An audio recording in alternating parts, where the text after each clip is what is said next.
നമസ്കാരം. പുതിയൊരു സൈക്കോളജി ക്ലാസ്സിലേക്ക് എല്ലാവർക്കും സ്വാഗതം. നിങ്ങൾ LPSA, UPSA അല്ലെങ്കിൽ കേട്ടറ്റ് കാറ്റഗറി 1 and 2 ഒക്കെ നോക്കുന്ന ആൾക്കാരാണെങ്കിൽ സബ്സ്ക്രൈബ് ചെയ്ത് കൂടെ കൂടിക്കോളൂ. നമ്മൾ ഇന്ന് ചെറിയൊരു കാര്യം നോക്കുകയാണ്. പഠനതന്ത്രങ്ങൾ പലതരത്തിലുണ്ടല്ലോ അല്ലെ. പഠിക്കാൻ വേണ്ടി നമുക്ക് പലതരം തന്ത്രങ്ങൾ കുട്ടികളെ പഠിപ്പിക്കാൻ വേണ്ടി നമുക്ക് ഉപയോഗിക്കാം. പ്രധാനമായിട്ടും പഠനതന്ത്രങ്ങൾ 6 തരത്തിലാണുള്ളത്. ഒന്ന് സംവാദാത്മക പഠനതന്ത്രങ്ങൾ. എല്ലാം പേര് തന്നെ ഉണ്ട് കേട്ടോ, അതാണ് ഇതിന്റെ ഒരു പ്രത്യേകത. സംവാദം, ഡിബേറ്റ് നടത്തുന്ന രീതിയിലുള്ള പഠിപ്പിക്കല്. പിന്നെ ഗവേഷണാത്മകം, റിസർച്ച് ടൈപ്പാണ്. അതുപോലെ നിർമ്മാണാത്മകം, കൺസ്ട്രക്ട് ചെയ്തെടുക്കുന്നത്. സർഗാത്മകം, ക്രിയേറ്റീവ്. വ്യക്തിഗതം, പേഴ്സണല്. അതേപോലെ സംഘപഠനം, ഗ്രൂപ്പ്. അങ്ങനെ പല രീതിയിൽ നമുക്ക് കുട്ടികളെ പഠിപ്പിക്കാൻ പറ്റുമല്ലോ. തീർച്ചയായിട്ടും അവരിൽ സംവാദങ്ങൾ ഉണ്ടാക്കിയെടുത്തുകൊണ്ട് നമുക്ക് അവരെ കൊണ്ട് സംവാദം നടത്തിച്ചുകൊണ്ട് നമുക്ക് അവരെ പഠിപ്പിക്കാം. ഗവേഷണാത്മകം, അവരെ കൊണ്ട് റിസർച്ച് ചെയ്യിപ്പിച്ച് നമുക്ക് പഠിപ്പിക്കാം, അന്വേഷിപ്പിച്ച് പഠിപ്പിക്കാം. നിർമ്മാണാത്മകം, സർഗാത്മകം, വ്യക്തിഗതം, സംഘപഠനം. ഇതൊക്കെ ഡീറ്റെയിൽ ആയിട്ട് നമുക്ക് പഠിക്കാം. ആദ്യത്തേത് സംവാദാത്മക പഠനതന്ത്രം. എങ്ങനെയാണ് ഒരു ഡിബേറ്റ് ഫോമിൽ സംവാദം നടത്തുന്ന രീതിയിൽ ആശയങ്ങൾ അങ്ങോട്ടും ഇങ്ങോട്ടും എറിഞ്ഞുകൊണ്ട് നമ്മൾ അവരെ പഠിപ്പിക്കുക എന്നുള്ളതാണ്. അപ്പൊ സംവാദാത്മക പഠനതന്ത്രം നോർമലി നമ്മൾ കൂടുതലും സംവാദാത്മക പഠനതന്ത്രം പ്രൈമറി ക്ലാസ്സുകളിലാണ് നമ്മൾ കൂടുതലായിട്ടും ഇത് ഉപയോഗിക്കാറുള്ളത്. പ്രൈമറി ക്ലാസ്സിൽ പഠിക്കുന്ന കുട്ടികളെ പഠിപ്പിക്കാനാണ് നമുക്ക് കൂടുതലായിട്ടും സംവാദാത്മക പഠനതന്ത്രം ഉപയോഗിക്കാൻ പറ്റുക. ആ സംവാദാത്മക പഠനതന്ത്രം തന്നെ പല രീതിയിലുണ്ട്. ചർച്ചകൾ സംഘടിപ്പിക്കാൻ പറ്റും, അതുപോലെ തന്നെ സംവാദം, ഡിബേറ്റ് സംഘടിപ്പിക്കാൻ പറ്റും, സെമിനാർ ഒക്കെ സംഘടിപ്പിക്കാൻ പറ്റും. ഇതൊക്കെ എന്താണ്? സംവാദാത്മകമാണ്. എന്താണ് ഈ സംവാദാത്മകം? അറിയാലോ, സംവാദം, ഡിബേറ്റ്. ഞാനിവിടെ നിൽക്കുന്നുണ്ട്, വേറൊരാൾ മുമ്പിൽ നിൽക്കുന്നുണ്ട്, ഞങ്ങൾ തമ്മിലുള്ള ചർച്ചയാവാം. ഇനി അല്ലെങ്കിൽ ഞാനൊരു സെമിനാർ പോലെ ഇവിടെ അവതരിപ്പിച്ചിട്ട് ബാക്കിയുള്ളവർക്ക് അതിൽ നിന്ന് ചോദ്യങ്ങൾ ചോദിക്കാം. ഇതിലൊക്കെ ഉള്ളിൽ നടക്കുന്ന കാര്യം ഡിബേറ്റ് ആണ്, സംവാദമാണ്. അതിലൂടെ നമുക്ക് പഠിപ്പിച്ചെടുക്കാൻ പറ്റും. അപ്പൊ നോക്കാം, സംവാദാത്മക പഠനതന്ത്രം പ്രൈമറി ക്ലാസ്സുകളിൽ പ്രധാനമായും ഉപയോഗിക്കുന്ന തന്ത്രമാണ് സംവാദാത്മകം.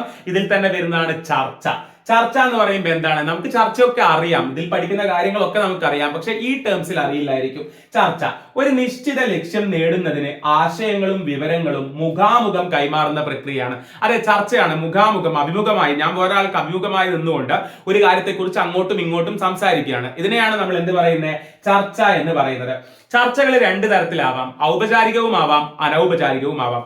ഫോർമൽ ആയിട്ട് ആവാം, എല്ലാവരെയും ആവാം എന്നുള്ളതാണ്. ഇപ്പൊ നമ്മൾ ക്ലാസ് എടുത്തുകൊണ്ടിരിക്കുന്ന സമയത്ത് പല ചർച്ചകൾ നമ്മളും നമ്മുടെ കുട്ടികളും തമ്മിൽ നടക്കാറില്ലേ?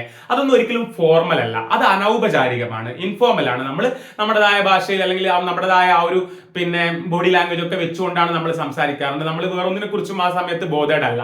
അപ്പൊ അതൊക്കെ എന്താണ്? നമ്മൾ ക്ലാസ് മുറികളിൽ സാധാരണ പഠന പ്രവർത്തനത്തിന്റെ ഭാഗമായി നടക്കുന്ന ചർച്ചകളാണ് എന്താ?